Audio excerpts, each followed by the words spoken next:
Nous sommes aujourd'hui avec Michel Deschamps qui s'occupe de l'association Hainaut Mémoire et cette association organise un stage particulièrement intéressant durant les vacances de Pâques. Mais tout d'abord, Michel, alors on nous rappelle un peu ce qu'est Hainaut Mémoire.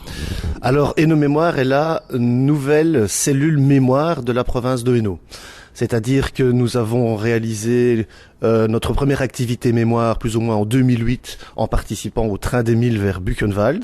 Et à partir de là, nous avons créé plusieurs expositions, puis plusieurs voyages, puis plusieurs conférences, puis plusieurs témoignages et ainsi de suite. Donc toutes ces activités ont fait des petits et nous avions, je pense, assez de matière pour pouvoir créer quelque chose d'officiel. Et maintenant, la cellule mémoire donc fonctionne à plein régime. On touche des milliers de jeunes en Hainaut toute l'année et cela va faire maintenant 2 ans que Hainaut Mémoire existe. Alors, rappelons que c'est une institution provinciale. C'est bien une institution provinciale. Nous dépendons de Hainaut Culture Tourisme et plus particulièrement du secteur éducation permanente et jeunesse. Nous sommes avec Michel Deschamps qui est responsable de la cellule Hainaut Mémoire qui dépend de la province de Hainaut. Et cette cellule organise différentes activités pour rappeler finalement les horreurs de la Shoah. Quels sont les vecteurs que vous développez ? Alors, pas forcément la Shoah. Nous n'attaquons quasiment jamais la Shoah de manière unique. Nous avons une toute grosse exposition qui se déroule chaque année à cheval entre janvier et février, qui est sur en fait le thème de la déportation et le génocide. Donc nous parlons de l'ensemble des camps de concentration et d'extermination. Mais nous avons effectivement le moyen et les outils de traiter n'importe quel sujet qui est consacré à l'une ou l'autre guerre, parce que forcément, centenaire oblige, nous avons également conçu une nouvelle exposition qui s'intitule La Grande Guerre dans les grandes lignes, 37 panneaux qui relatent en fait les 4 ans d'histoire donc relatifs à la Première Guerre mondiale. Nous sommes avec Michel Deschamps qui s'occupe de l'association Hainaut Mémoire. Cette association dépend directement de la province. Elle organise toute une série d'expositions sur la résistance, la déportation. Alors cela dit, mais pas tout seul, je suppose qu'il y a des historiens qui composent finalement cette association. Effectivement, donc Hainaut Mémoire n'est pas tout seul. Nous travaillons régulièrement avec la Fondation Auschwitz, avec le Fort de Brendonck, mais notre partenaire le plus proche est l'Institut des vétérans, l'Institut national des invalides de guerre, prisonniers de guerre et victimes de guerre. Donc c'est égal, on pourrait dire, pour faire simple, c'est une parastatale du ministère de la Défense. Ils ont aussi créé une cellule mémoire avec des expositions itinérantes et avec des animateurs donc de terrain. Donc c'est avec eux effectivement que je travaille le plus. Mais n'oublions pas, nous avons effectivement des historiens proches de nous, mais les principaux acteurs et nos principales sources sont les anciens témoins. Nous sommes avec Michel Deschamps, responsable de la cellule Hainaut Mémoire en province de Hainaut. Alors, durant les vacances de Pâques, un stage un peu particulier, et qu'il y ait notamment un bâtiment situé à Marcinelle, l'ancien tir, qui est situé rue du Tir, à proximité de la rue Jules Bordet, de la rue des France, et tout ce quartier de la Bellevue. C'est vrai que ce bâtiment est dans un état absolument déplorable, et ce stage, c'est peut-être l'occasion de le faire revivre. Exactement. Le tir national est assez particulier. Effectivement, il est abandonné, mais il appartient à la ville de Charleroi. Pourquoi ? Parce que c'est un authentique lieu de mémoire. Cet ancien tir national est l'endroit où les nazis ont fusillé pas loin de 50 résistants. Effectivement, lorsque les résistants étaient arrêtés, ils étaient emmenés à la prison de Charleroi, ils étaient soit fusillés sur place, soit fusillés à Jumet, à Loverval ou effectivement à Marcinelle. Ou alors ils étaient envoyés à Brendonck ou vers un autre grand camp de concentration.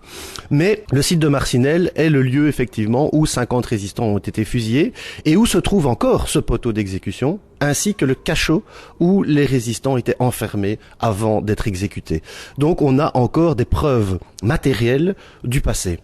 Alors, le bâtiment en lui-même qui fait face à la rue est effectivement abandonné. Je ne vais pas vous apprendre quelque chose, que lorsqu'un bâtiment est abandonné, il est souvent vandalisé. Ce bâtiment n'y échappe pas. Donc les vitres sont cassées, certains tags sont réalisés sur les murs. Et donc ce que l'on a voulu faire, c'est un petit peu l'embellir. Nous avons donc, avec l'aide de la Maison des Jeunes de Monceau, l'atelier M, nous avons mis en place 2 stages. 2 stages où des enfants ou des jeunes gens vont réaliser des peintures sur des panneaux en bois qui seront taillés par rapport aux fenêtres du tir national.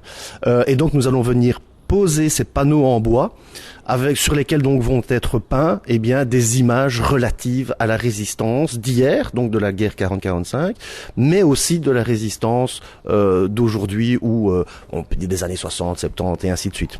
Donc cela pour cacher en fait les vitres qui ont été cassées, et un peu plus tard, donc là des adultes, des graffeurs amateurs, ce n'est pas leur métier, mais qui savent effectivement graffer, vont eux réaliser une fresque sur la résistance tout le long du mur de ce tir national pour embellir le côté également. Nous étions avec Michel Deschamps, responsable de la cellule Hainaut Mémoire. Alors la cellule Hainaut Mémoire essaye de rappeler un peu certains aspects pénibles de notre histoire, la déportation, encore la résistance, et avec des jeunes. Il y a un stage actuellement en cours durant les vacances de carnaval, des jeunes qui vont essayer d'embellir, ou en tout cas de remettre en valeur l'ancien tir national où furent exécutées de nombreuses personnes, une cinquantaine à peu près. Alors cela dit, est-ce qu'il y aura une suite à cela? Est-ce qu'on pourrait pas imaginer de faire une sorte de musée ou un mémorial dans cet endroit, parce qu'il est quand même mythique, il y a de l'espace? Alors effectivement, ce serait un endroit magnifique. Un rêve, là on peut peut-être se lâcher. Là. Oui, c'est un rêve, mais disons que ce que l'on fait ici est un premier pas. Et alors c'est une superbe collaboration en fait entre les maisons de jeunes, entre la ville de Charleroi et la province de Hainaut. Le bâtiment appartient à la ville, donc on peut effectivement rêver, et je pense en tout cas que ce que nous réalisons ici avec les jeunes pour embellir le bâtiment est peut-être un premier pas, et surtout l'occasion d'attirer les feux des projecteurs sur effectivement cet authentique lieu de mémoire.